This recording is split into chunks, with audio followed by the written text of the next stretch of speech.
LG markalı paltaryan müştərinin şikayəti o ki, qapı açılmırdı. Bəli, gəldim, yoxladım. Qapının ruskası gördüyünüz kimi qırılıb. Qapının ruskasının qırılma səbəbini izah edirəm. Diqqətlə axıra qədər baxın.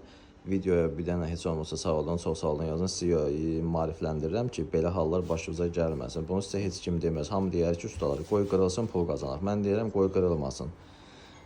Siz diqqətli olun, niyə?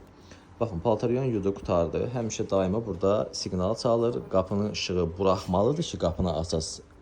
Əgər siz qapının işığı buraxmamış, yarımçıq, işləyə gəlib yoxlayırsınız belə. Görəsən işlədir, görəsən açıldı yoxsa yox. Onu zədələyirsiniz, axırda qırılır, belə olur. Yəni o qırılmasın deyə yuzun, qurtarsın, 5 dəqiqədə sönsün, sonra qapısını açsın. Özünüzə yaxşı baxın, sağ olun. Nömrə səhifədə var, paltaryanla bağlı nə sualınız var, yaza bilərsiniz, zəng edə bilərsiniz. 15 il təcrübəli usta düzəlməyən paltaryan yoxdur. Nömrə səhifədə var. Ölkənin ən öndə gedən, ən çox follower olan səhifə bizdədir. 125 min takipçi var. Kimə lazım olsa, yəni bunlar 125 minin hamısı bir-bir gəlib. Niyə belə bir videolarının lazım olsa, əgər nömrə səhifədə var, buyurun zəng edin. Həll eləyək, görülən işlərdə qarantiya verək. Özünüzə yaxşı baxın, sağ olun.